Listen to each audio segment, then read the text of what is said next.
आज हम एक कहानी सुनेंगे, एक कीमत के बारे में। लेकिन ये वो कीमत नहीं है जो पैसों से चुकाई जाती है, ये रिश्तों और समय से चुकाई जाती है।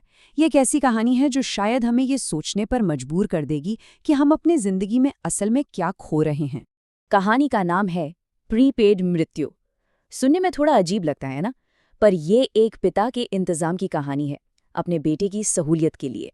चलिए समझते हैं इस पूरी बात को। तो कहानी की शुरुआत होती है पुणे के एक बड़े शमशान घाट से। दोपहर के 3 बजे का वक्त है और यहाँ ना दो दुनियाएं टकरा रही थीं। एक वो जो भागदौड़ से भरी है और दूसरी जो हमेशा के लिए शांत हो चुकी थी। तो इस कहानी में 3 लोग हैं। एक है रोहन, 35 साल का, अमेरिका की एक बड़ी सॉफ्टवेयर कंपनी में वाइस प्रेसिडेंट। फिर है उसके पिता सदाशिवराव जी, 75 साल के। और तीसरा किरदार है सुमित, जो अंतिम संस्कार का सारा इंतजाम देख रहा है। रोहन वो सीधा एयरपोर्ट से यहाँ पहुंचा था। आंखों पर रेबैन का चश्मा, हाथ में वो महंगा सा लैपटॉप वाला बैग, पसीने में भीगा हुआ और बार बार अपनी घड़ी देख रहा था। मतलब उसकी हर हरकत से ना एक बेसब्री, एक जल्दबाजी साफ दिख रही थी। आते ही उसने सुमित को आवाज दी, मिस्टर सुमित, सब रेडी है ना? मेरी शाम 6 बजे के रिटर्न फ्लाइट है। कल एक बहुत बहुत जरूरी मीटिंग है, प्लीज जल्दी करवाइए। सोचिए, उसके शब्दों में पिता के जाने के दुख से ज्यादा अपनी मीटिंग की चिंता झलक रही थी। तो आप देख रहे हैं, रोहन के लिए ये बस एक काम था, एक ड्यूटी जिसे फटाफट निपटाना था। मतलब यहाँ भावनाएं नहीं थीं, बस एक ट्रांजैक्शन था, एक लेन देन। तो खैर, सारी रस्में फटाफट पूरी की गईं और मुखाग्नि देने के ठीक बाद रोहन ने अपनी जेब से तुरंत चेकबुक निकाल ली। ऐसा लग रहा था मानो कोई बिजनेस डील क्लोज कर रहा हो। उसने सुमित से कहा, आपका बिल कितना हुआ?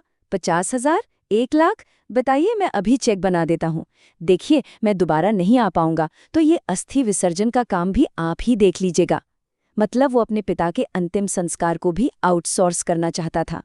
और बस यहीं पर कहानी में एक ऐसा मोड़ आता है जो सब कुछ बदल कर रख देता है। एक ऐसा सच सामने आता है जो रोहन के पैरों तले से जमीन खींच लेता है। सुमित ने रोहन की तरफ देखा और एक अजीब सी शांति के साथ कहा, सर, आपको बिल देने की कोई जरूरत नहीं है, आपका बिल पेड है। अब ये शब्द रोहन के लिए किसी पहेली से कम नहीं थे। पेड? किसने पे किया? तब सुमित ने बताना शुरू किया कि बात आज की नहीं, 5 साल पहले की है। सदाशिवराव जी, मतलब रोहन के पिता, खुद ऑफिस आए थे। वो बहुत बीमार थे, पर उनकी चिंता अपनी नहीं, अपने बेटे की थी। उन्होंने बस एक ही सवाल पूछा था, आपका पैकेज क्या है? मैं नहीं चाहता कि मेरे बेटे को कोई तकलीफ हो।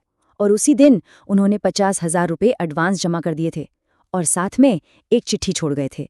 सुमित ने वो चिट्ठी रोहन के हाथ में थमा दी।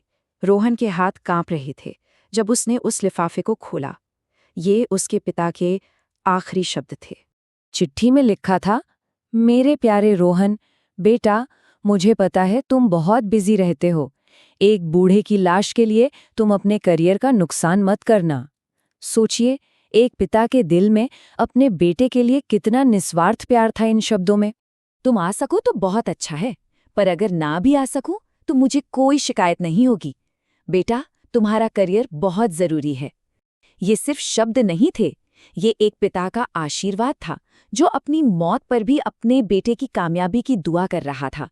और फिर चिट्ठी की वो आखिरी लाइन जिसने रोहन को अंदर तक हिलाकर रख दिया, बस एक विनती है तुमसे, जब मैं तुम्हें बचपन में स्कूल छोड़ने जाता था ना, तो तुम्हारा हाथ कभी नहीं छोड़ता था।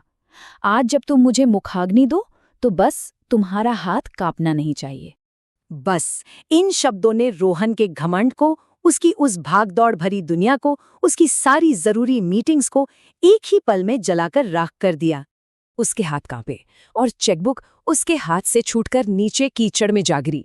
उसका वो सारा वीपी वाला एटीट्यूड, उसका प्रोफेशनल घमंड उसी चिता की आग में जल गया और वो वहीं घुटनों के बल जमीन पर ढह गया। वो बस एक ही बात चिल्ला रहा था, पापा, पापा, मुझे माफ कर दो। मैंने करोड़ों तो कमा लिए, पर मैं तो असली भिखारी निकला। उस दिन रोहन ने अपनी 6 बजे की फ्लाइट नहीं पकड़ी। वो पूरी रात वहीं बैठा रहा, अपने पिता की जलती हुई चिता के पास। उसकी वो बहुत जरूरी मीटिंग अब कोई मायने नहीं रखती थी। इस एक रात ने, इस एक चिट्ठी ने रोहन को जिंदगी का वो सबसे बड़ा सबक सिखाया जो शायद कोई भी बिजनेस स्कूल कभी नहीं सिखा सकता। उसे अब समझ आया था कि प्रीपेड सिर्फ सिम कार्ड हो सकता है, माँ बाप का प्यार नहीं।